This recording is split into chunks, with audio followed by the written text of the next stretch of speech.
Just one thing I'm going to do before I start, because hopefully this will be the last time I'm talking in these 2 days. I just want to say how moved I have been by the speakers. They have surpassed anything that I thought we could do in this conference. And anyway, I just want to say thank you. And I also want to say how inadequate they've made me feel. So anyway, thank you to all the speakers. Thank you to you, the audience. I really have, it's been a pleasure, and I know I have really enjoyed the whole event. And I also want to say a huge thank you to Catherine Meegan and to Sandra O'Connell and to Catherine Bolster in particular, and to Brona in the bookshop and all the RAI staff. I won't start naming them because I'll forget somebody, but they've all been amazing. I hope you've all got a chance to talk to them and meet them. And anyway, thank you.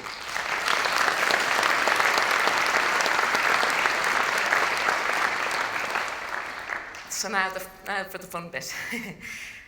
This started when I read Room, and Emma Donoghue's mother was actually my home economics teacher in school, which is, again, how small Ireland is. But I read Room, and I loved it. I read it twice, actually, because I liked it so much, and I kind of thought I might have missed some stuff the first time around. And then I heard that Lenny was making a film of it, and I kind of thought, oh my goodness, how's he going to do that? I mean, how are you going to get this tiny little cube of a room onto the big screen? How are you going to convey that space on a screen? And sometimes you go and see a film and you think, oh, well, the book was much better. But it wasn't, and I'm not just saying that. In this case, I really think you captured it, Lenny. I think you really did. It's the room as a universe, and the room as a kind of a claustrophobic cube, and how you did that. And I'm just wondering maybe you could tell us a little bit how you went about doing that. I mean, it was a process. I think, and it involved a lot of other people. Some really amazingly talented people, the designer, the DP. But I think the first step to making it work was to make the decision that we didn't and we shouldn't. We didn't need to and we shouldn't cheat. I mean, that I suppose the conviction was that if what was occurring in that room was as fascinating as Emma manages to show us in the novel, then it should be possible to be in there for an hour. And we just needed to have faith that by tracking that with honesty and kind of attention and empathy, that would hold. Because the fear was, people said, oh, you'll have to intercut the second half and the first half. You won't be able to hold an audience there. You can't use all of the things that filmmakers do to say, for example, to let it breathe by cutting to something wide, by jumping time through cuts of location. We had sort of such a limited palette in terms of change of light and location. But I think we began to think, all of us, about what it is like to be a child and how it is that small spaces and small details become huge presences. So the texture of the wall beside you in whatever bed you sleep in as a child, or cracks on the ceiling, or also the way in which location is not singular, even in a single room. Under the bed is a whole other world, and under the table or in the bathroom. And so again, we started to think about it as a multi-location space and not just a box.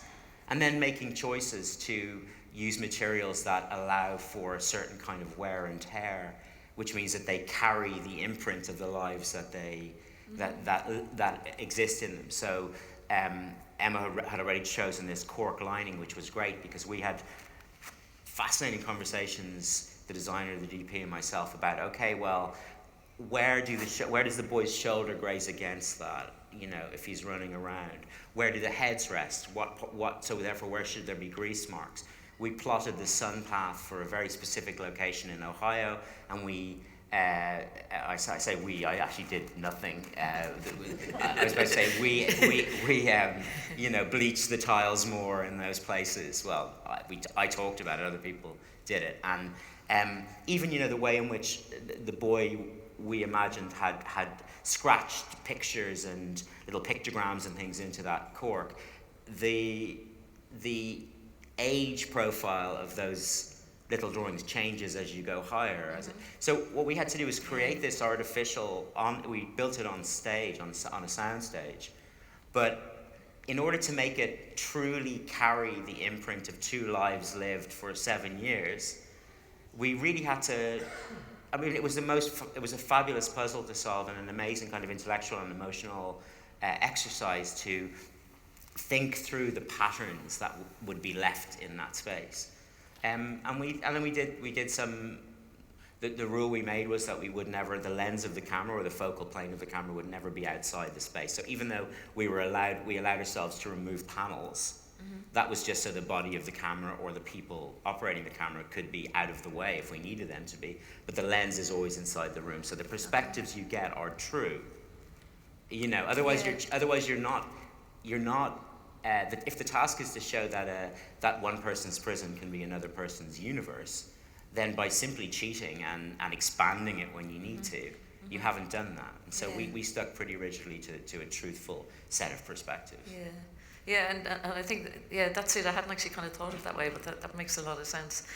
On the other hand, Annie, in your productions that I've been to, most recently Seagull, and then the first time I heard you talking was after A Girl is a Half-Formed Thing.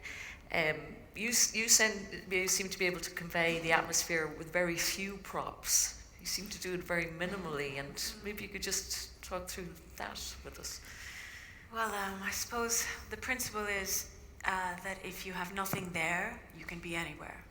So our job in the theatre is to transform the space.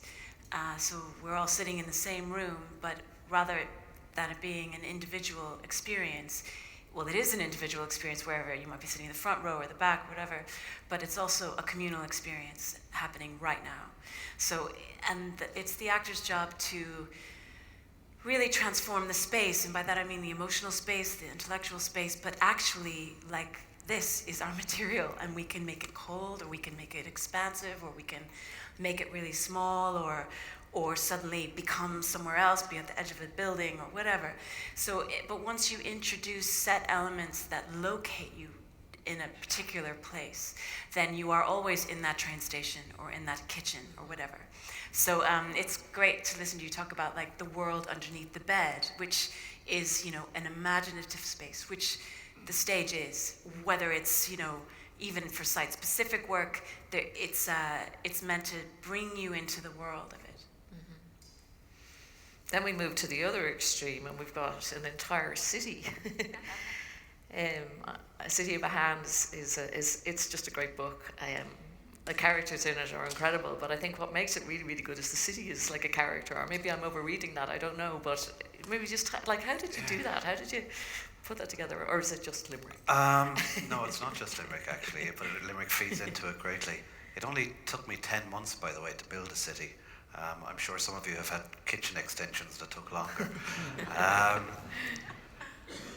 One of the things, it was my first novel, and as an Irish writer, it can be frustrating because there have been lots of other Irish writers before you, and you look around the country and you can get a bit frustrated because very often it's been done well, You think, oh God, Joyce did that bit, and Edna O'Brien did that bit, and John McGarren did that bit, what's left for me?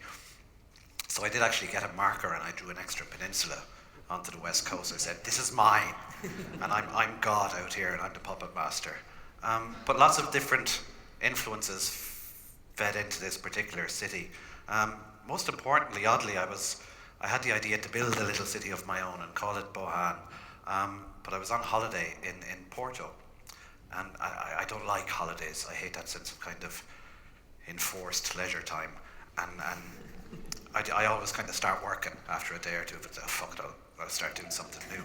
And I looked around, and I thought this is actually a perfect geography for my invented city. It's kind of got a gothical old town with narrow, winding streets going down to this broad, rushing river, which I immediately felt had kind of malevolent properties or energies coming off it. And that started me thinking about a conversation I'd had years and years previously with a great politician who was in Limerick when I was growing up, Jim Kemmy, the old Democratic Socialist Party. And I was a cub reporter about 1990, an old-fashioned cub reporter doing the courts and the council meetings. And I was at a period of one of our many gang feuds in Limerick, one of the particularly bad ones. There's about 14 dead on either side. And I met Jim one day downtown, and we were just standing by the Shannon. And I said, Jim, what the fuck to be wrong with us at all here, you know? And he said, I don't know, but I think it's coming in off that river. And I saved the line for years, and I made it the first line of the novel, whatever's wrong with us is coming in off that river. So Porto fed into it hugely, Jim Kimmy did, but really, I mean, to make a city convincing on the page as an entity, you have to get its voices and its accents right. And really, it was very exciting to me to discover really that the accents and the voice I grew up with, and the English language I'd grown up with in working class communities in Limerick and Cork, which is where I grew up, had never really appeared very much in Irish literature. Not for any particularly sinister reason, but those communities simply hadn't been in the way of producing literary fiction. So I found there was a whole world there, and it was very exciting to be able to tune into that way of presenting it in this gloriously kind of mangled, thorny, weird, sometimes very beautiful version of the English language. And it wrote itself very quickly. I think if you get the voices right, you get everything else very quickly following on from that. Yeah, absolutely.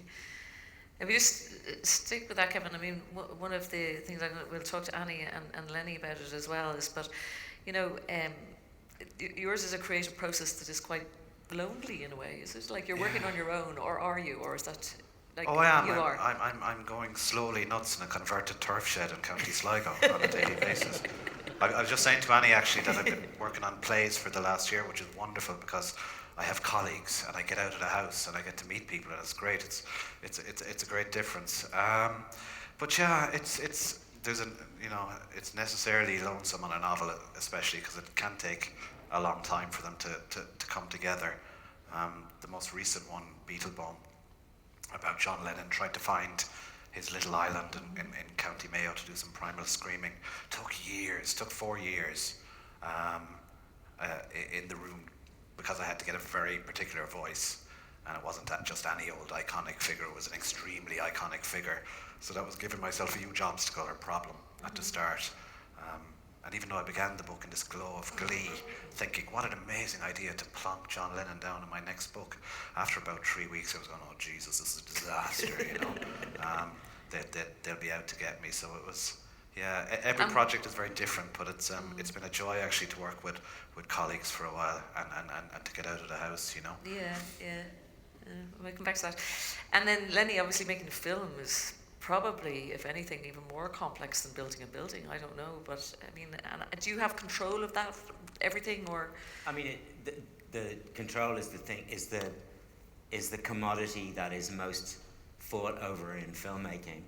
And what I've always chosen to do is to make sure that the things that I choose to do, that's a sort of prerequisite to have that control. And recently I did a television pilot in the States for Hulu, and I've got these television ideas, and I wanted to dip my toe into cable television over there and see what all the fuss is about and what it's like. And I learned a hell of a lot, but there was a big studio involvement in that. And, you know, it's funny, and it was Turkey, you know, and I think what I learned was when you see those, it's a staple of movies about movies, that creative people giving out about execs, giving them crazy notes, and people sitting around or telling anecdotes on Parky, you know, back in the day, or Jonathan Ross about some crazy exec in the meeting they had in Warner's or whatever. And the problem with that is it makes it sound sexy. I mean, it makes it sound like it's kind of, oh yeah, I'm getting my ass kicked by the head of the studio, you know. It's actually miserable. It's not fun. And it's, you know, I made a lot of commercials at the beginning of my career. And therefore I understand that very peculiar, sometimes madly incensing relationship between client and artist, which of course you guys live in that space all the time. And it was the first time that I felt like I was kind of back in that world a bit. Mm-hmm. So when I make a film, as of now, and we managed to preserve that up through them getting a bit bigger, yeah, I have control over everybody on the crew, I have casting, I have at least co-final cut, meaning nobody can impose on me, but maybe I have, like, it sort of says unless you two parties agree, nothing moves forward. So I've never been in a situation where I had to accept somebody else's view. But I've also never been in a situation where it became that conflictual, because I've always tried. I'm lucky I work with an amazing producer called Ed Guiney, who's got, great reputation, and you build your own sort of little interior, and having those collaborative like partners that you trust kind of protects you a bit. So yeah, you choose, like you sign off on locations. It's the design process is something, and Annie would know this too. I don't think you can author something as a director if you don't have that control. And it's not like, I don't know. It's not an ego thing. It's just you've got a thing in your head and you want it to be that. Yeah. And then you've got this crazy machine, which is the filmmaking process, which is it's lumbering and messy and full of kind of any dramatic processes like that. You have various personalities and structures and things. And so it's hard enough when everybody's pulling in the same direction to point it where you want it. But if they're not, forget it. It's not worth it. It's too painful. So yeah. Control. Control, yeah. Annie, you and I spoke before about your process, the way you work, and like in architects, and I'm sure it's the same with Lenny, even though you can have kind of drawings or models, you can make a model of your set or whatever, we can make models of our buildings, we can do drawings, we can write specifications and everything. You have to convey something that's more ephemeral than that in a kind of a different way to the actor who's your channel, if you like, or is that right? And how do you do that? Well, I think I might be a bit particular in this case. Not all theater makers work like this, but I'm obsessed with and work with the body.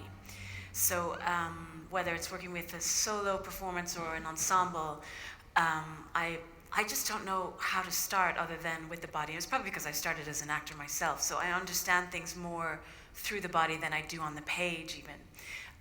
So I start with yoga. Like I start with the idea of building space on the inside, because in performance, and I'm sure you know this too, like there's a lot of nurturing that has to happen to get the actor to a stage where they are really allowing the energy to flow through them. And in film, you're hoping that you get that once. But in theater, you have to get it again and again and again every single time. So that takes an awful lot of care, I found. And so I literally do the yoga because it just chills everybody out. It's not about kind of getting them into really complicated backbends or something like that. It's really more about like lying everyone on the floor for 10 minutes, even just that. And there's always a little bit of resistance, maybe, from some of the guys, usually, I don't know about the fucking yoga, whatever. And I'm like, you don't have to do the yoga, you just lie down the corner. But like, inevitably, you should have seen Stephen Brennan, if you know who Stephen Brennan is, kind of fucking improvising, no way. And he was running around doing pirouettes and like just turning up in his little singlet and, almost got him up into headstand, for God's sake. But anyway, the whole point is to kind of find people's grounding, and then what happens in the body is that if you can ground them into their feet, literally, and then build the space in the body, in between the joints, in the belly, in the heart, then that kind of channel can be a channel of energy. But the big obstacle is fear. If they get the fear, they'll have the fear anyway, it's really part of it. But when the ego comes into play and mixes up with fear, then you're in real trouble. Mm-hmm. And in a way, you have to step back to the very beginning of the project, which is what you're talking about collaboration, and really keep asking the question of what is the intention of the project? And you don't even have to really know the answer to that, but just to keep investigating what is the intention and to drive that forward. Because when the intention becomes about impressing people, whether it's with a building or with a film or with anything, mm-hmm. or just as a producer, like putting your team together, like the TV people say, if it's about being impressive, you're in real trouble. And I know that from the actor's point of view, if they're trying to impress you, then they're no longer channeling the energy of the piece, mm-hmm. and all you get is the ego, and then you don't get the piece. So it's kind of very much my work is about trying to keep that alignment clean somehow. Yeah. And then, things go wrong and deadlines happen. And my experience in the theater is, well, like, you get your opening night, so unlike film, we don't get the editing process. Yeah. We get 3 previews, and you better hope, well, bits work, bits don't work. It's very rare that you get a play that actually works because, mistakes happen in casting, mistakes happen on the night. The design, you end up with a set, like we did a play once, and the designer decided to just make everything just make everything about 2 feet bigger. And we ended up with this monumental set that dwarfed all the actors, and it ruined the whole thing. So you're like, okay, well, close, but no it's cigar. also, I think, really important, and I'd be interested to hear what Kevin says, because you are the maker and the sustainer of all realities. Yes. Like, the thing about making a play or a film is, and I think maybe to an extent the same with architecture, is that it is wrong, I think, to go in. What Annie's right, that you asked this question about what the fundamental impulse is behind the thing, and that gives a certain dignity to directorial authority, because you're not imposing it you're imposing it because you're trying to help everybody do this thing, which is more important than any of you individually. Yeah. But also, I never go in with an absolutely fixed view of what's going to happen, because if you do that, all you're doing is copying a kind of mental storyboard, and then you're manipulating human beings and spaces and the light that happens to be there on the day. You're manipulating that according to, like, you're just hammering it into pre-existing holes. And what I think is brilliant is always just to work with the materials that present themselves, and they are not always as you imagined. And probably the biggest mistake I would have made early on in working would be feeling that has to be sort of screwed into place according to this other purer idea, instead of going, this wood has this grain, and if I pretend that it doesn't, that's not going to make the thing any more beautiful. In fact, it's going to make it fall apart. I think with a novel, actually, the beauty and the kind of danger of it as well is that you have so much power. You have no budget restrictions. So you can suddenly write, I'll have a major gang war with 800 on either side. And you're the costume designers, oh great, and you can get very distracted. It's very useful with any project, I think, to have a kind of a through line in your mind that you can always pull it all back to. The Beetlebone novel was very quickly going wildly out of control. But I constantly had this thing, John is just trying to get to his island. That's fine, that would bring me home to it. Again, but I mean, largely my work in practice, I think, is very uneconomical. I write loads and then just cut. The recent novel is very short, about 50,000 words.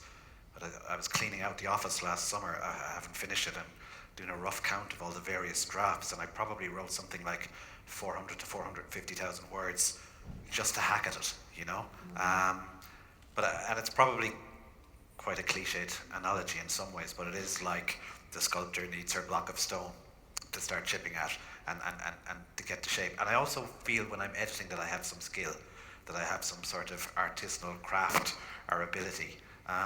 First drafts are hideous, getting the basic stuff down. I always think of the scene in the first Alien movie where the monster is coming out of the chest. That's the first draft appearing. When you have the red pen in your hand, and when you kind of act bits out of it, and it just even a tiny improvement on a day by day, week by week basis is enough to keep you coming back, thinking, okay, maybe I might get away with this. You spoke there about costume design, Kevin, and that was one of the things that intrigued me about the City of Bahan is you like to describe the characters, what they're wearing that morning, we can talk a bit about that, but also, the characters they're so influenced by the built environment that they're in. You can the different characters are placed in different parts of the city, and it's not just the social housing, the middle class housing, the old town or whatever. It's more than that, and and I can see the Portuguese kind of connection obviously as well. But actually, weirdly, I was thinking a lot about the filmmaker Bob Quinn, who's an especial hero of mine. Actually, a great radical filmmaker, just doing wonderful nutty stuff out in Connemara for the last 50 years now. And I was out to visit him there during the summer, and he's still hopping and buzzing with ideas. But Bob made a series in the early 80s called Atlantean, which I'm sure a lot of you would remember, about kind of vaguely hypothetical Mediterranean and North African influence on the west of Ireland, and that was really useful for me in getting the a kind of a texture for Bohan. So it was like a little Galway or a little Limerick with a much more pronounced Mediterranean influence on it. If we had been cut off and floated about 500 yards south, you know, and things as well, like the accent of the novel, I would say, is closest to Cork, if anything. It's kind of a sing-song accent in Bohan, and the Cork accent to me sometimes in a particular mood always has a vaguely Caribbean sway to it in places. So this was allowing me to build a more exotic city and to have fun with it in that way. But so much with everything I write really comes from working with the ear, because the ear is such a good tool for catching your own evasions on the page. Your eyes can glaze over stuff so easily on a computer screen or on a printout, but as soon as you start to read it out and listen to it, you go evasion, and you find the bits where you're getting away from the difficulties that need to be figured out. And it's always the bits that make you recoil in horror from the page are the good bits, you know. And early on in a writing career, actually, you come across those really embarrassing bits and you go, oh, I'll cut that straight away. But in fact, you should cut everything else. It's the bit where you go, fuck, Jesus, did I put that down? That's often the good stuff, and it's often stuff you've taken from your own family life, or that you know, or something that went horribly wrong. And that's the really gooey stuff is where you need to jump into, and it's a matter of developing a thicker and thicker skin as you go on, and building up your resources. I've noticed writers hover around home and family for years and years before they get brave enough to go in there and really get at that stuff. Observing until they use it all. A lot of the conversations that we've had over the last 2 days here at the conference have been about the quality of the built environment and how it influences people, you know, their mental health, their physical health, and who they are. And I just, you know, Lenny, I suppose because you're working in film, I kind of wonder, you know, are you always very aware of your surroundings, or only when you're working, or are you when you go to visit places, are you kind of thinking, oh yeah, that'd be good? Yeah, and I can't get to the root of it. I have sort of obsessive thoughts about architecture and design, and I don't mean I'm not formally trained, and I don't know how to talk about it in architectural language, but if I go somewhere, I can be made extremely uneasy and something which doesn't look a hell of a lot different to something which I like, I experience as really ugly, or and as a child, funny enough, very early memories are of, like, you know, traveling around so I grew up in Dublin for the 14, like you know, like towards the mountains, right? But then I've lived in Rathmines and all around there most of my life, and I always look into other people's drives, houses, gates, types of planting, sort of light from inside, like arrangements of furniture that you glimpse through windows, and I get these sort of Proustian rushes of intense pleasure or displeasure. But I can't do it in my own place. For somebody who's so kind of obsessed with what lives are suggested by spaces, and that can be, and it's not about, it doesn't have to be like a quotes beautiful house. You could be driving along like the Lower Dodder Road, where the houses are just like this, they're semi-detached, right? But somebody's done the color choice and the bit of a plant and something which feels like it happened. When something feels over-designed, I can't go there. When it feels, there has to be a kind of sense of you lose the weight of actual happening that has led to the place being like that. Anyway, in my own house, I just walk around feeling miserable because I don't know how to do that, and I feel like it's all wrong. It's all entirely wrong, and I don't want. And if I had like squillions of quid, I don't think I'd move because I know that I would fuck it up again. So I don't know how to do it, but I am obsessed with living spaces and with how they affect you. There's a house down the road from me, right, where it looks right. I mean, they built it's a sort of box structure with a very big front window. It's quite a nice, I can see where it's coming from, right? But it is so dead, and the interior that you see, that there's the walls are the wrong color on the inside, and it's just, and it feels like, for me, it would be like, I don't know, there's a sort of Kafkaesque quality of this seems real and right, but it is screamingly wrong.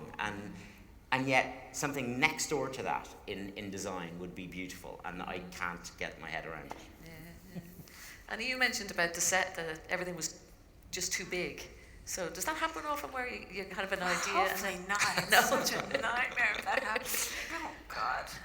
You know, but yeah, I mean, space is so, everything counts, you know, like, I don't know how to, Your things house like- is one of the houses that has that quality. Which strangely quality? enough. Well, the quality of I find it amazing for some reason. well, I live in I rent a derelict muse in Heytesbury Lane, so we're surrounded by fabulous architecture and really weird things, and ours has never been renovated, like ever. Apart from me, like in the 90s, kind of trying to plaster walls with spoons. Basically, it's like permanent camping. It's kind of a nightmare, but it's home. But anyway, what are we talking about? The theatre. No, just talk about whatever you like. My first rented accommodation, I think 1990, my first flat, I was 20 in Limerick. It was number 2 Perry Square, a very grand address in Limerick. And I had a whole floor for 25 Irish punts a week, which I never paid. And it looked out over People's Park, and it had such a sense of grandeur to it. And I thought I was a lord, you know, straight away. And I was writing poetry and all that sort of thing. But then it subsequently was turned into a kind of Angela's Ashes museum, which I hadn't heard about. And I was back in Limerick, and I was passing, and I looked over, and there was a brass plaque on the door outside, and I thought, that's a wonderful gesture. It's a bit premature.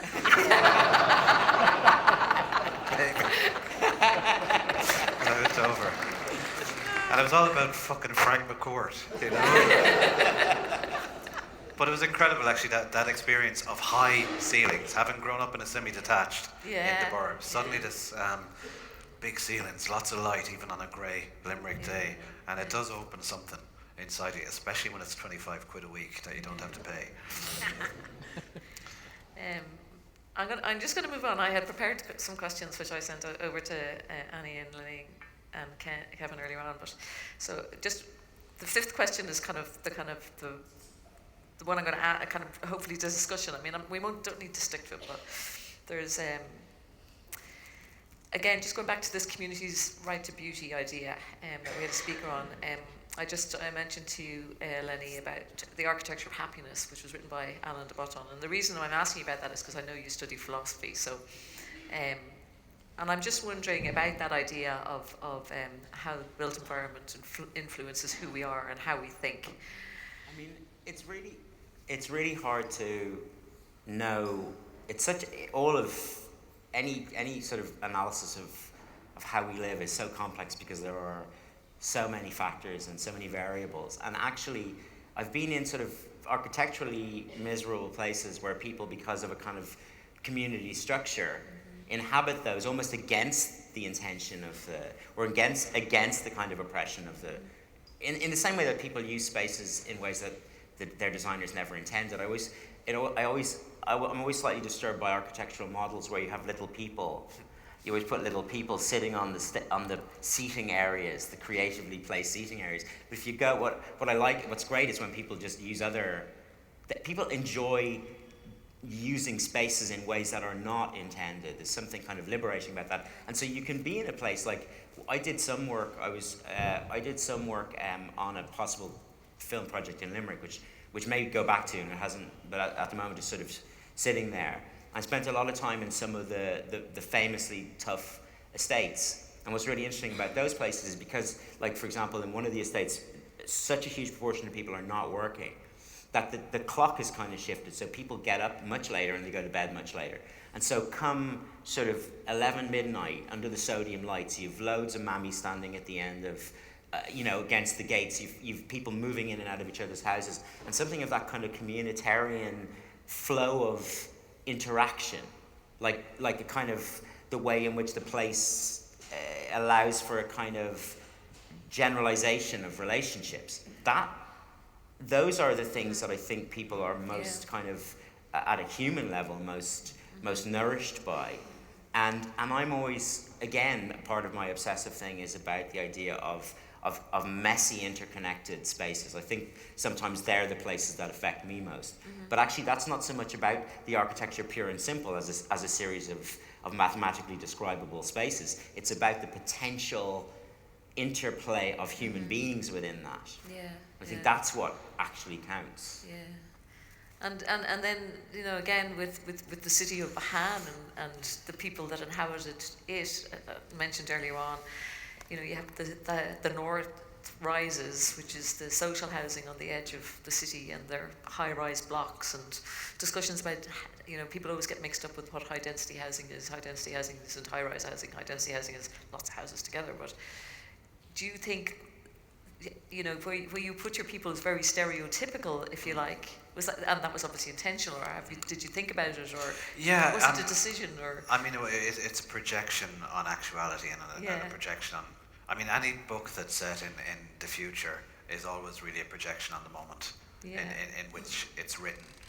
So if you look at something, for example, like A Clockwork Orange now, it's very clearly about Britain in the 60s and the Britain of mods and rockers fighting on Brighton Beach. Anthony Burgess lived about a mile down the road and described that world brilliantly by putting it at a future remove. So I suppose the textures or whatever that are in City of Bohan are really a kind of a reflection on the way Irish cities were changing in the late 90s and early 2000s, where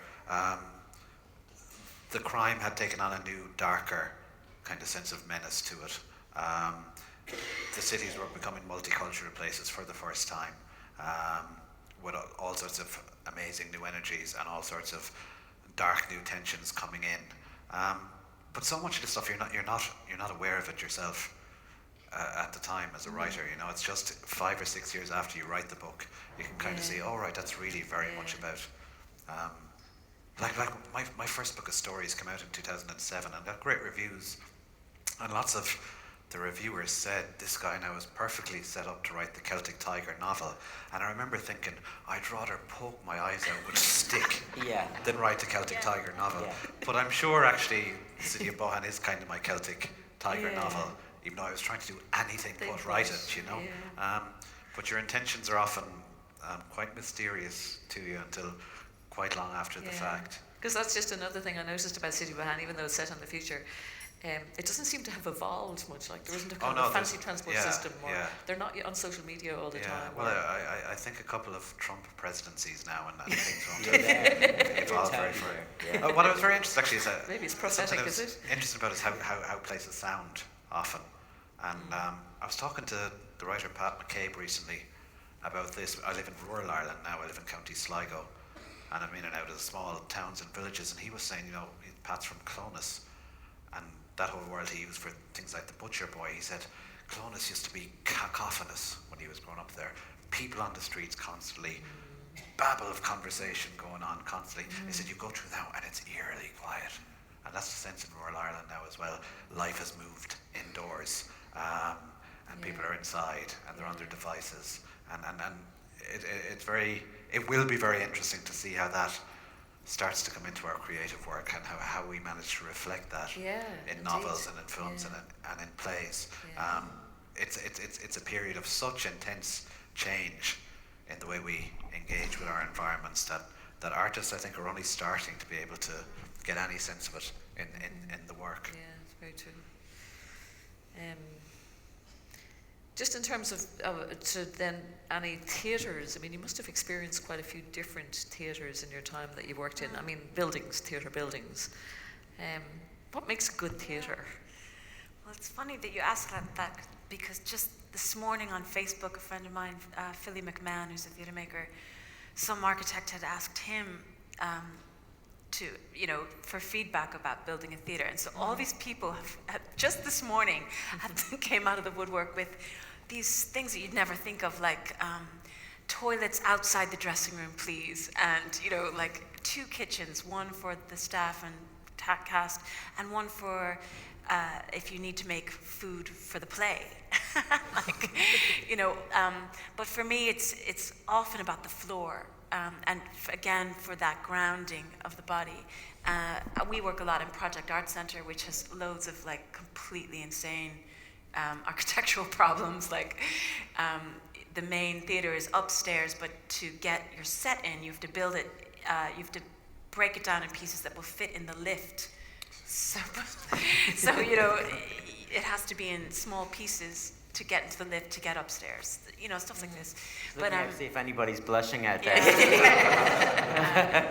Somebody's sneaking out the back really quietly. That was me. Yeah. There's loads of stuff like that. Or there seems to be very little or not enough consultation with the practitioners. And like a film, theater has all of these different departments, costume people talking about what they need, and the props department talking about the food. And, for me, I like a floor so that I don't, in Project, they couldn't afford to build a wooden floor, so they just made a concrete floor. So it means that every company goes in there, unless they use the dance floor, which is okay, but you can't drill anything into it. So if you want to have a set, you have to build a floor every time. So when I think about the amount of floors that we've built for Project, it's thousands that come out of our crappy little budget. That but it's poor, money, bad planning for, a lot of wasted money there. Yeah. But the main thing is to think about the audience engagement, and the most beautiful theater I've seen, maybe ever, is the Everyman Theatre in Liverpool, which was, I can't remember I actually have a whole thing about it with my things from Facebook. I will, fuck off big pillars, get rid please. This is really funny. That's on the Facebook. Steve Tompkins from Haworth Tompkins built the Everyman Liverpool with Gemma Bodnetz, who we were in college with. Yeah. But it's so gorgeous, and part of the thing, Liverpool's quite like Dublin, so he had a story about when they were building it, being in a cab, and the taxi driver said, "You fucking fuck this place," or whatever. It's in the Liverpool accent, because they couldn't make it too nice, too posh.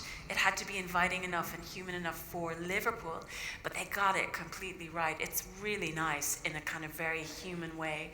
So just all the fittings, like the furniture of the bar, it's so satisfying. But the main thing is that it's a really great place to work in, and it's fit for purpose. But they really collaborated with Gemma, who's a director and had been working there for a long time. Yeah. But it's one happy theater, let me tell you, and it's very easy to go in. Whereas the Curve in Leicester, I don't know who built it, but it was an award-winning.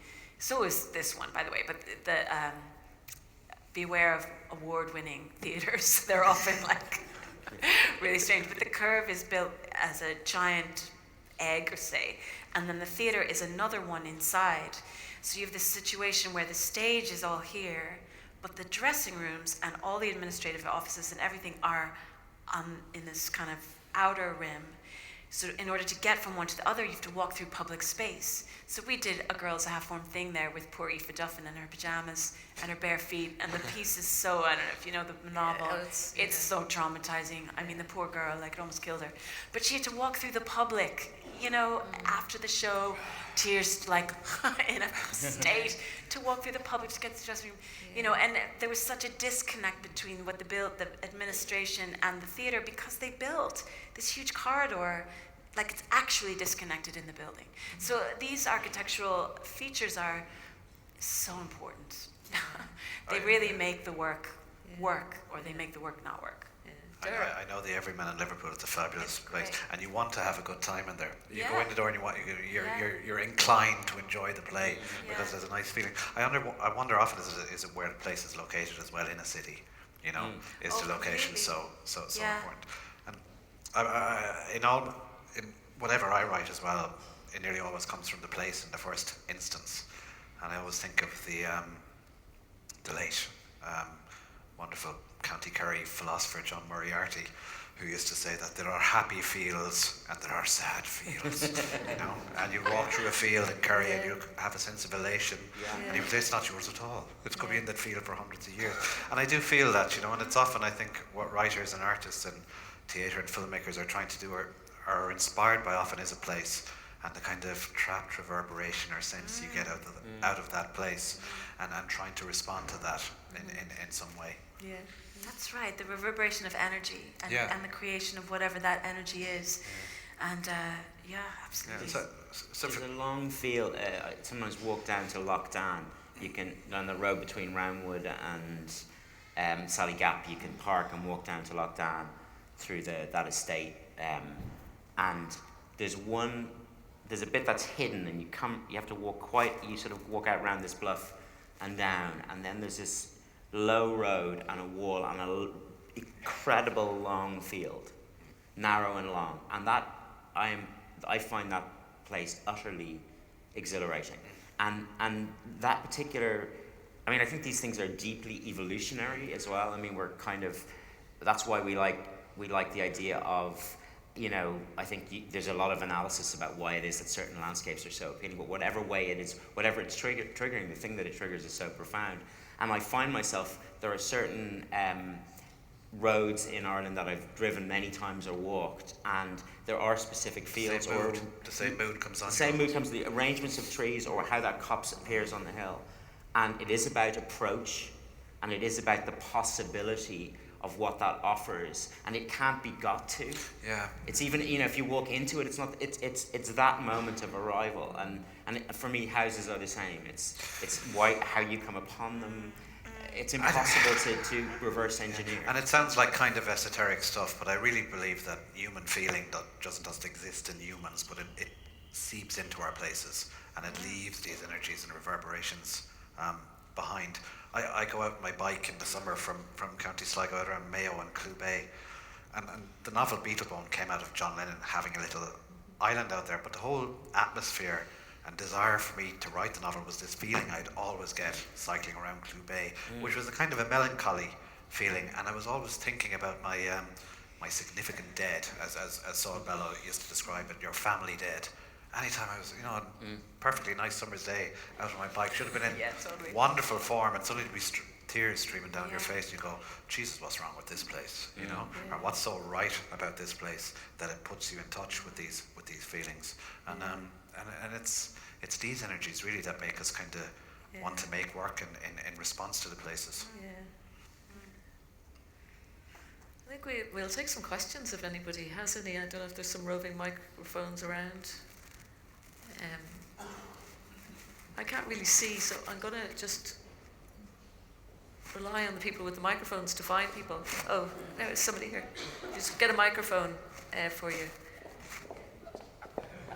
Like, what is it about filmmaking, theatre making, and writing that you chose or you found as your creative outlet, as opposed to doing any other creative outlet? I mean, I'll have a go at that. For some reason, I mean, I write a bit, but I have avoided it as much as I possibly can because of what Kevin describes as his experience in the converted turf shed, because it's terrifying. And I need to be unable to escape in order to do something. So I had to, the artistic kind of space that I find I can occupy is one where I am contractually obliged to turn up at that time in that place to shoot the film, and I can't get out of it. That's one really, but I was always very obsessed with film as I grew up, and there's something of the combination of the kind of novelistic, because you get to direct the audience's attention.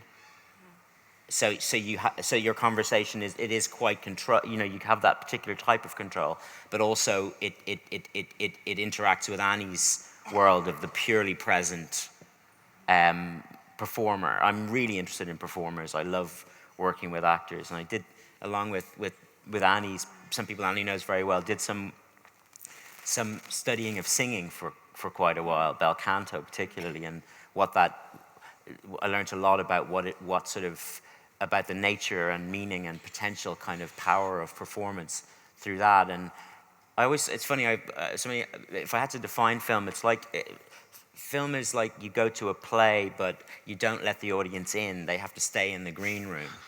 And only the director is able to go in and then comes out and goes, okay, so this woman walked out on stage, she sat in a chair. So you have to choose what parts of it to describe. So what you lose is the immediate, absolute, extraordinary presence that you get in a theater. But what you gain is this kind of musical, rhythmic, storytelling, set of expressive devices that the novelist also has. There's something about that immediacy of presence, I think. And again, because I started as an actor, I had that really in the body. And I had done a bit of film work in my early days. But, and acting for film is so boring, is the truth. And the thing about acting on stage is that you are the editor. You're in charge of the audience's attention. And the job is to take their attention on that entrance and to pass it. So I guess what I've done for all these years is kind of try to hone that sense of, we call it give and take of energy, to control the attention of the audience as much as we can. But of course, we can't do it anywhere near as good as you can in film, obviously. But when it does align, it can be, there's nothing like it. It's so rare, but when it does align, it can be very powerful. And of course, it aligns one night and doesn't align the next night and all that. But there's something magical about energy. And I'm picking up on something you were saying about the locations and this, a sad field or a happy place, or and the energy in nature, the energy of the air, the energy in a voice.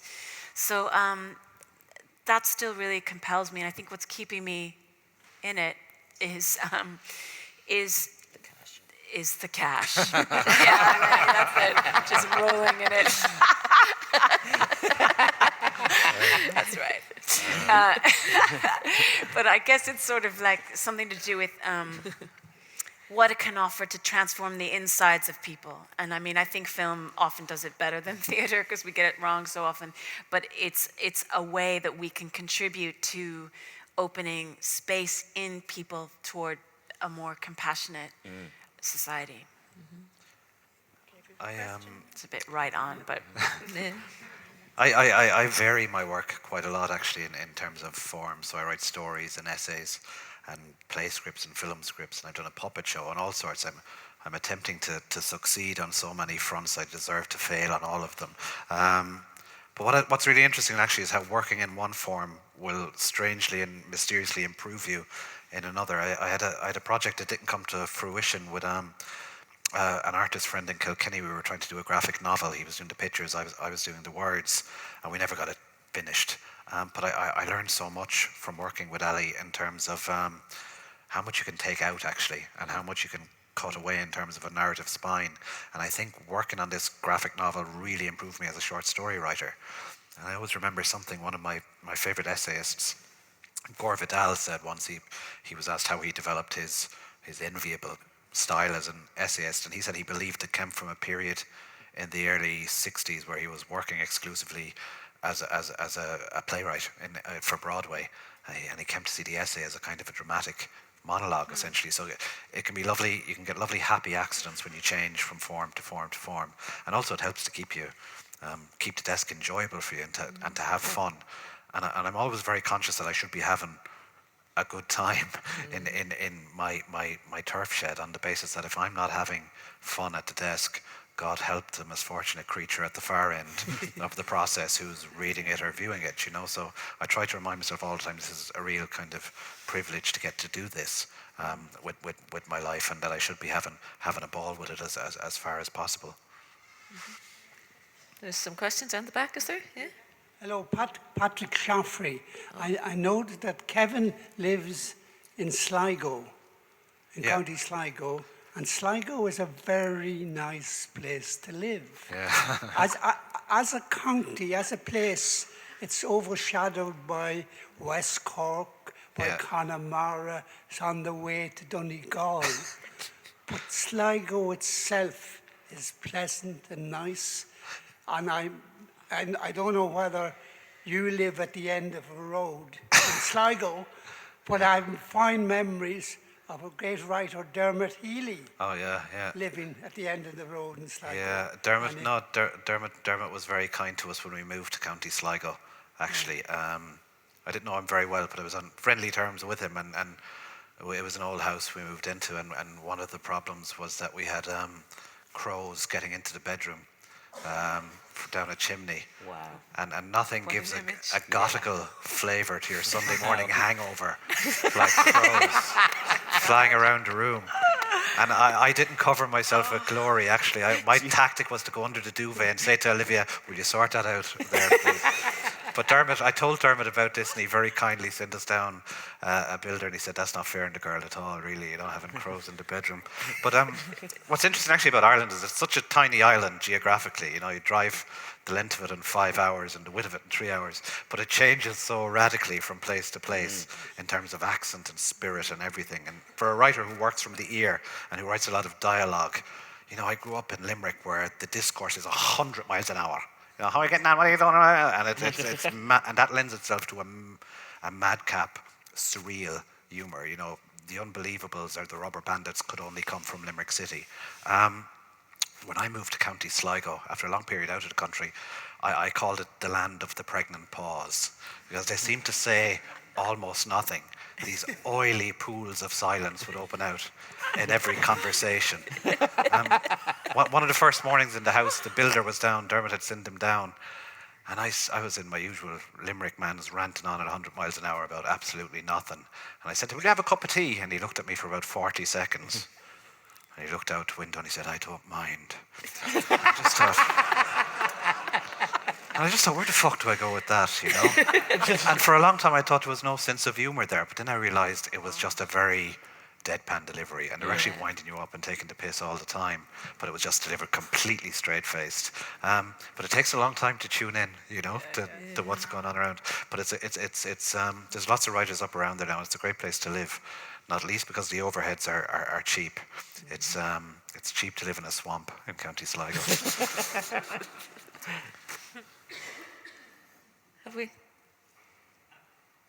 Have we somebody else with a question there? Oh, okay. Yeah, we have somebody else here. I was just very interested in what you said about the psychic impact on your work of of particular places and whatever. But I would just like to let you know that in some ways, and this is directed at Kevin, that his work has left a psychic impact on the way we experience space. And there's a stretch of the M7 out of Limerick, and every time I pass it, I say, I'm on the High Boreen going through the big nothing. And it just reminds me, it comes to me every single time. I travel the road very often. So sometimes there's that kind of feedback loop there where you you're inspired by a place, and then it comes back and we experience that place differently again. Oh, wow, thanks very much, and apologies, yes. Thanks. Okay. Hi, I just want to first of all say to you, Carole, that you have put on an amazing conference. So your initial comments were completely unnecessary. I think everybody will agree that it's been amazing today.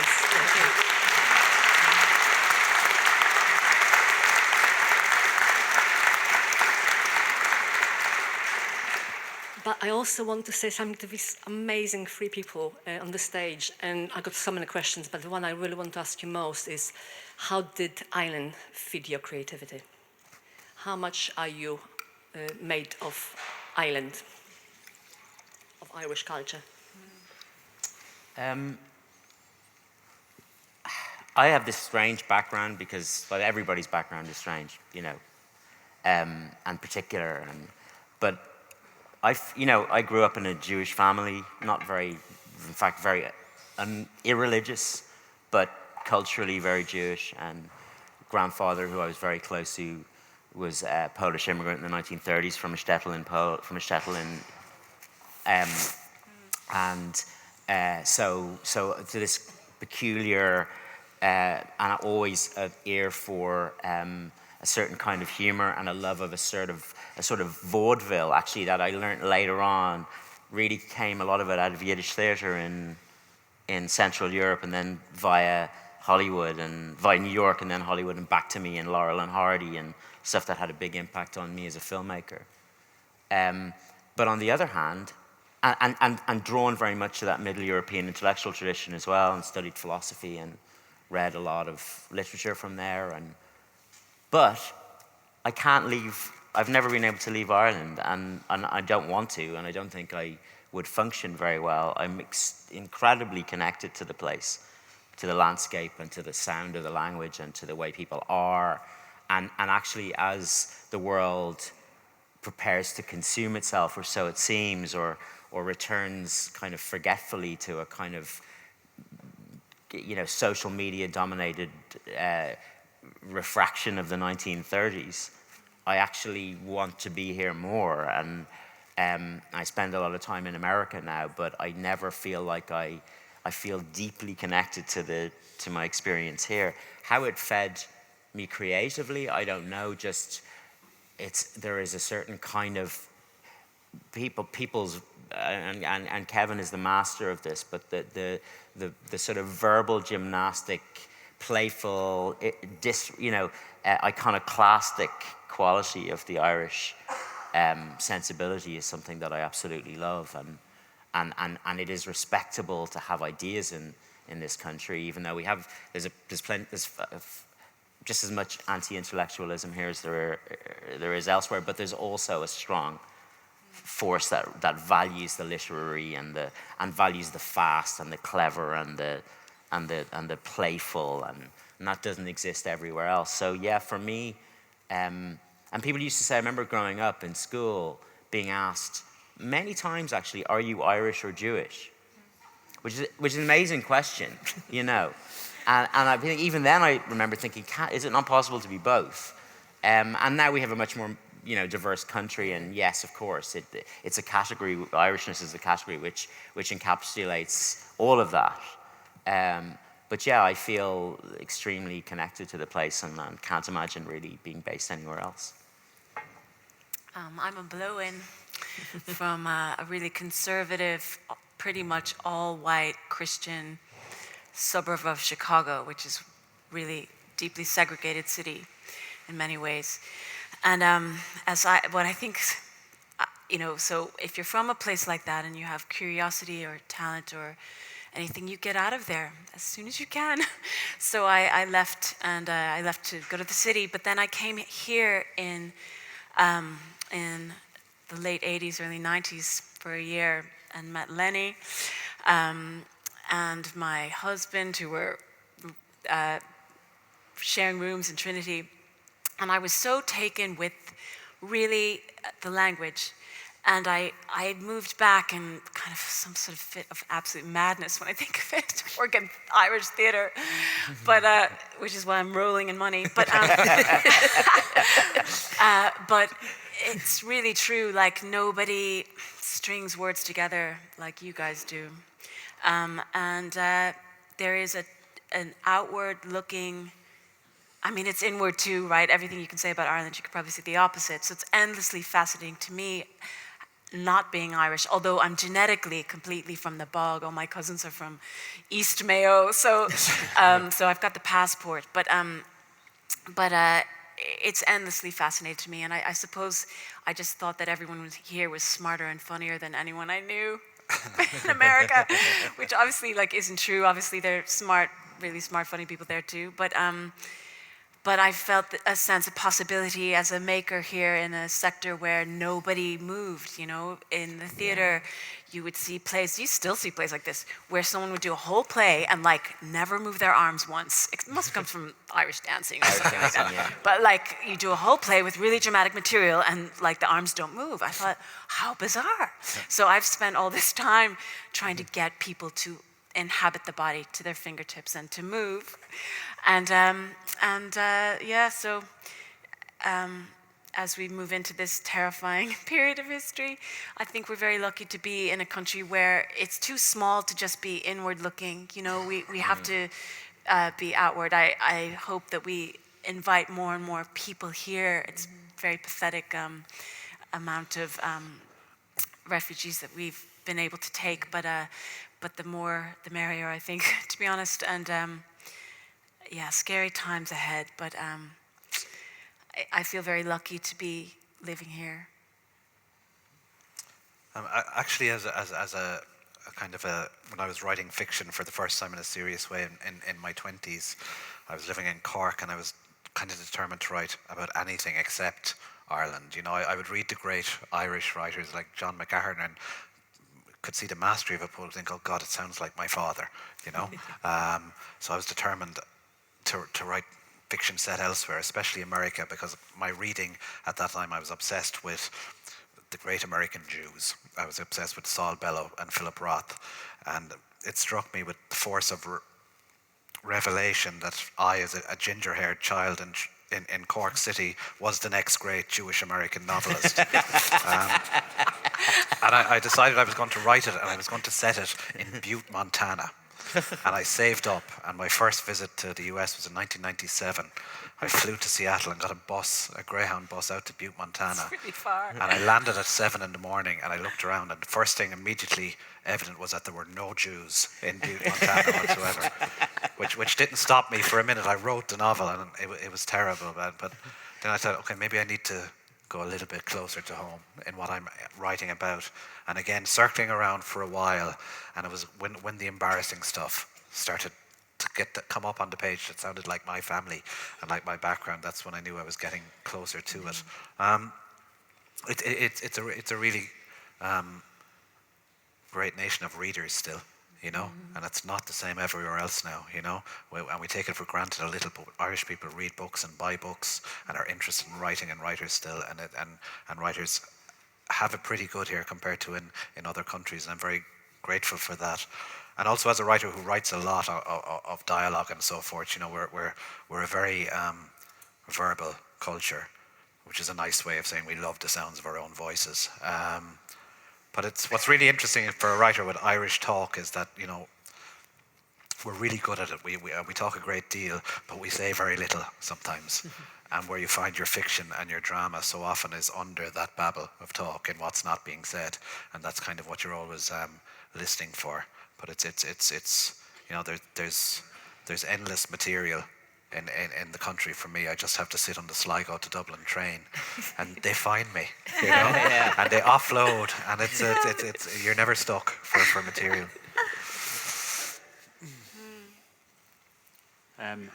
Hi, I just wanted to, I hope this doesn't come across as navel-gazing, but I wanted to ask the panel their thoughts on architects. I suppose across various art forms, it's a profession, it's a group of people who have been presented in a certain way, and maybe we're familiar with some of the tropes. I wanted to ask your thoughts on that, but more importantly, what you thought maybe architects should be and should be doing. You start. I was in, I think, 2002. We were living in upstate New York for a while in Ithaca. My girlfriend, now wife, was at Cornell University for a while, and then we were really struggling to get a place to live. And someone said, "Oh, there's the Lloyd Wright house. They have the basement going." I said, "Oh, really?" My ears pricked up, and we went out there, and it was this kind of glass box kind of a thing, and I thought, amazing, I'm living in the basement of a Frank Lloyd Wright house, and it wasn't that great a house, you know. And after a while, someone said, "You know, it was the nephew of Frank Lloyd Wright who designed that particular one." I don't know. I know that when I was about 16 or 17 at the career guidance fair that was in my school in Limerick, I picked down two of the brochures. One was for to be a photographer, and the other was to be a draftsman of some form. And I was very interested in that, and I remain very interested in architecture. But I think I went out to go to famous architect's office in Limerick City. The name is temporarily escaping me, and I could just see the amount of work that was required. And I thought, no, I don't have to discipline for that particular creative endeavor. I'll have to do something else. Murray O'Leary. Murray O'Leary. I think you guys have maybe the scariest art form of all, really, because I mean, my work only lasts a few weeks. They come and they go, the plays, you know, they die really quickly. And you might have a play that has a bit of a life, as we say in the business, but usually not very long. And so we get really used to kind of death in a way, like the work lives and it dies. And then, thank God, you never have to look at it again, in a way. You have a different problem where, you know, I can't imagine what it's like watching your own film, you know, watching something that's 10 years old or, you know, like painful. But for an architect, it's there hopefully for a really long time. And I suppose you're confronted with all the mistakes and all the decisions that were, you know, compromises, and, you know, it must be very painful for you. And therefore, all the reason to talk to as many people in the planning as possible, I guess, and to take the risk to not cut corners. And, you know, just thinking about all the places where I feel like I fall down in my own work, in my own form, it's usually always compromising to go, well, they don't really have the qualities of the role, but fuck it, let's give them a go, kind of thing. And then you go, well, they either can do it or they can't do it. But I'm sure you have the same things with materials or choice of different designers or contractors or whatever. And the real risk is to take time and to make space for those careful conversations to take place. I sort of feel like I have some sense of what it must be like to be an architect, because it is, again, it's that intersection of commerce and art, and trying to negotiate between those two forces is notoriously pretty tough.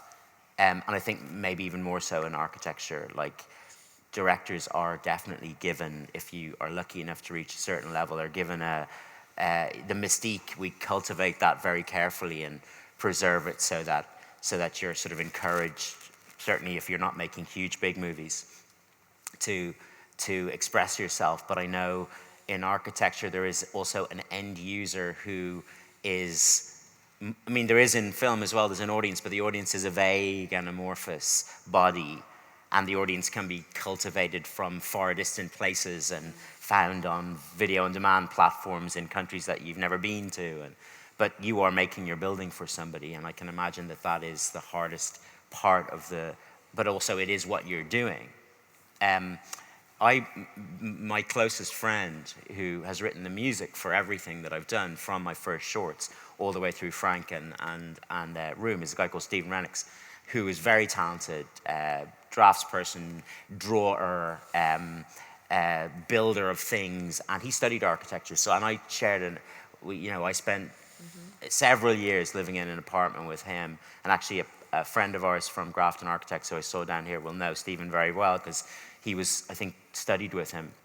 So I had a bit of I had architects coming through the flat quite a lot, young architects. I was very impressed by their glasses and their bicycles and their cases. You know, that I will give you that. And I still see a very, very well-known architect cycling by on what to me looks like a high Nelly, and I applaud him for maintaining that, commitment to the design classic. But yeah, I mean, it's. I suppose the thing is, yeah, Annie's right. Even though films last, nobody forces you to take the DVD out of the shelf and put it in. If you hate the film, you never have to see it again. But obviously, people feel very entitled to give out bangers about buildings they don't like because they're there on the street looking at them. So I admire the tensions. I admire the guts that it takes to build a building and put it out there and attempt to impose yourself on it in the face of its publicness and its kind of and how happy people are to criticize your work. So tough. Yeah. Have we? Oh, over here, I think. Yeah.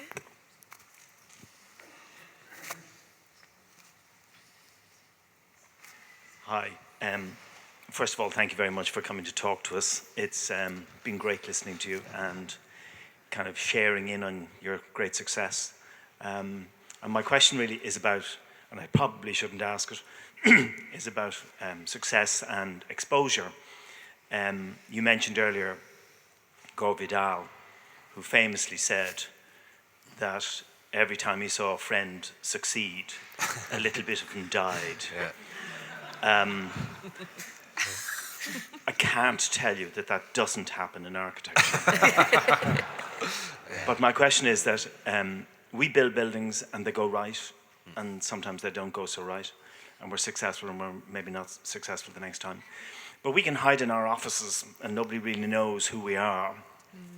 Everybody knows who you are. Your names are splashed all over your films, all over your theatre bills, all over your books. How do you, and honestly now, how do you deal when it doesn't quite go right? Where do you hide? How do you deal with it? I mean, the worst thing that it can happen you really is to get a bad review.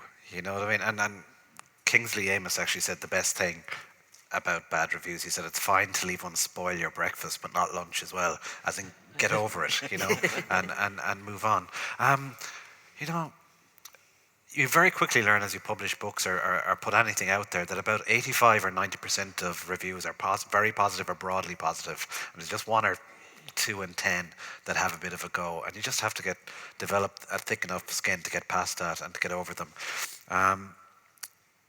You have to not Google yourself. You have to get past Googling yourself. Yeah. And I've almost cured myself of that.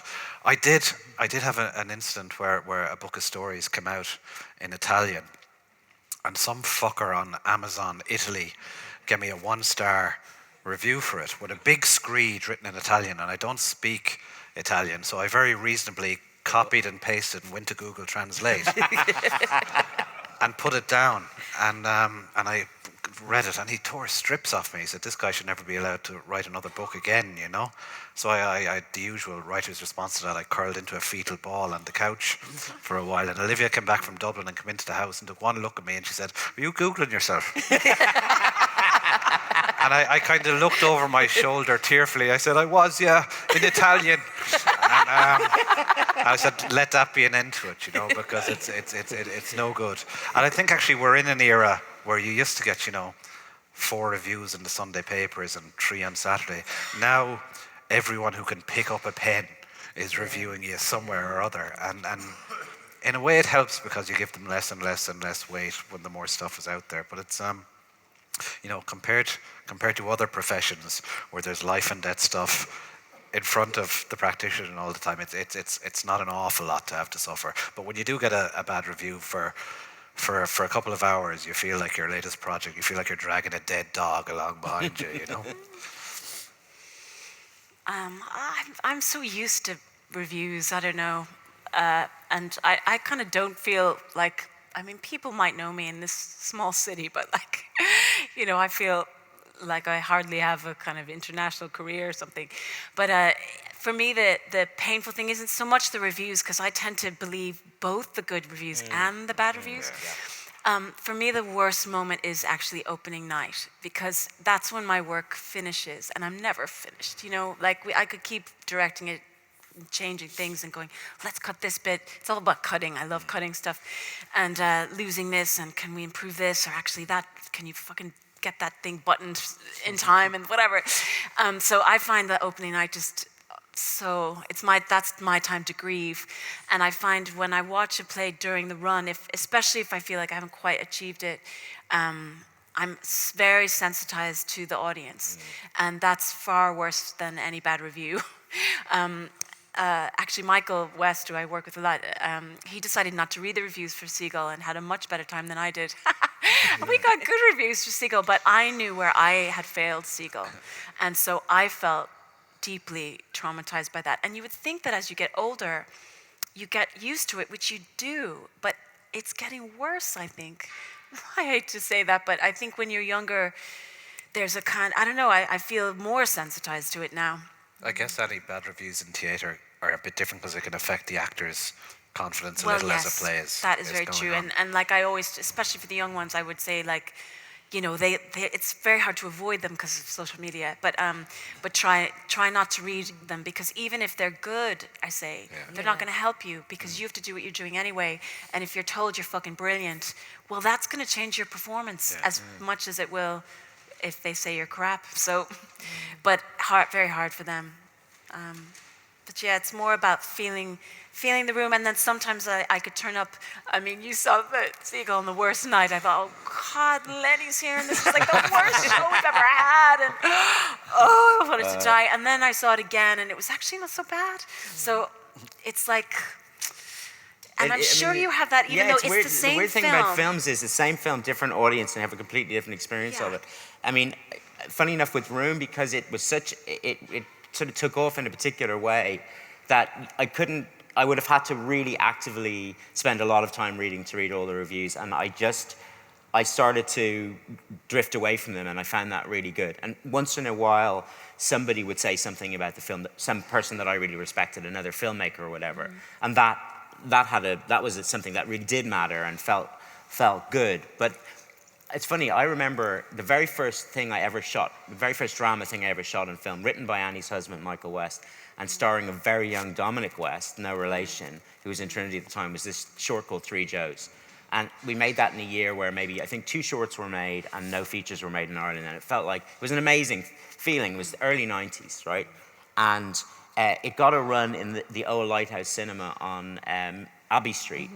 And I took my American pal, Christian Barry, who'd come over, and is a very bright, philosophical kind of guy, to that. And I was very proud, and we sat there through it. Now, the film is it's 25 minutes, it's at least 15 minutes too long.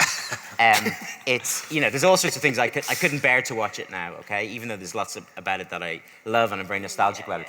But that was the worst 25 minutes I've ever spent with my work, because there was a couple sitting in front of us who hated it. They had no idea that I was sitting behind them. and my pal, who I was trying to impress.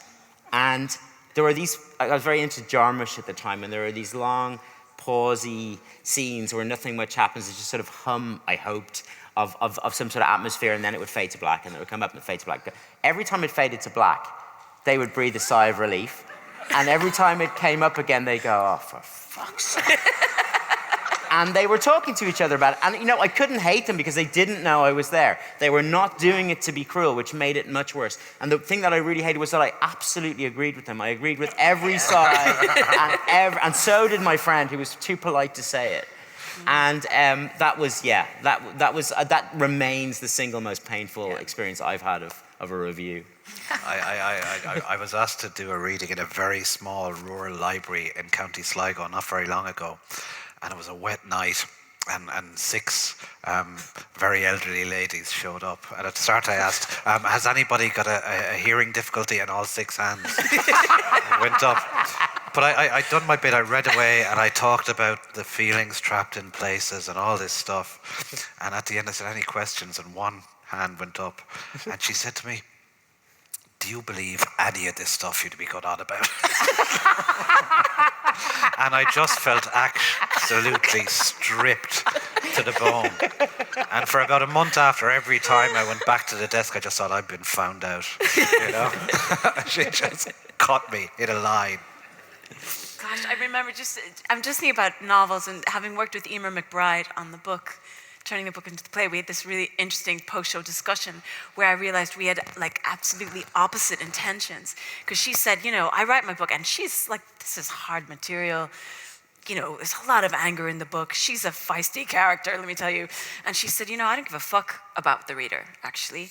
I write the book, and they can pick it up, or they can not pick it up, or they can start to read it if they put it down.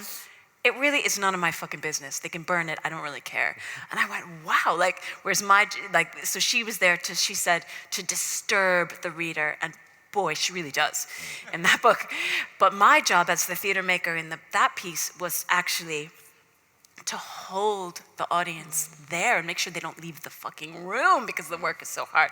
So it was very interesting to think about, like, as coming to the work, like that your intention could be so different to hold someone or to like screw with them and, you know, or to really upset them, you know.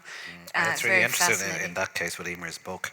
When you're reading it as a novel, you can put it down for a while and Yeah. recover from it for a while, and you can't with the Well, show. right, right. And Which gives it such a visceral effect. yeah, and it was especially all with Aoife's about, performance. you know, you were talking about holding, like how do you, you know, how do you keep a whole hour of a film inside this confined space and hold the audience's attention. And that was very much the case with that piece, like, or actually any piece. How to control the breath, how to like hold the breath. And I wonder with you guys, I'm just riffing now, but you know, the entrance into a space, the experience of a space, the sort of breadth of the space must be something you guys think about. I don't know. Yeah, not just, I think about that with buildings, that there's a kind of formal pleasure of looking at an elevation which has nice, I mean, again, this is not my world, but actually buildings are experienced in very, you know, depending on how you feel when you walk in or how you move through it, and that sense of, like, time is the kind of most interesting thing to manipulate certainly in cinema. I think in most forms it's musical ultimately, and our experience of, like, the little kid's experience of the room in Room, scale is fluid, you know. He's as interested in the entire world of a small corner as he is in the sort of global experience. So I presume there's some kind of dialectic between you thinking about these spaces as static sets of geometrical relations and what it might be like to encounter them in you know, in motion. And then the client moves the furniture in. Damn it. Yeah, God, I know.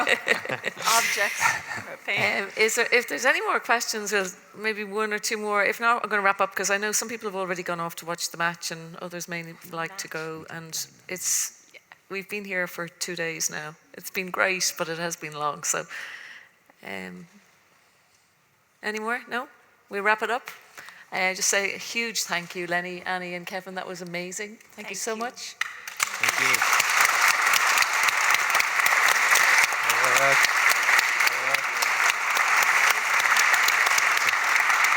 Thank you. Thanks, Carole. That was great.